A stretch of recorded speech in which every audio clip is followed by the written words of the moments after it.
Hey guys, in this quick tutorial, I'm going to show you how you can know if someone is online on Snapchat. The steps are really simple and easy, so let's get started. First of all, you need to open up your Snapchat app.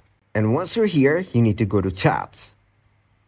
So, in order to see if someone is online, you can send them a message. So I will be sending a message to my friend. Now, if I go back, I'll get to see it says delivered, which means the text has been delivered but not seen yet. So my friend is currently not online. If it said it's seen or opened, that means they're online and saw your text message. So that is one way to know if someone is online on Snapchat. Another thing that you can do in order to check is go to location on the bottom left corner.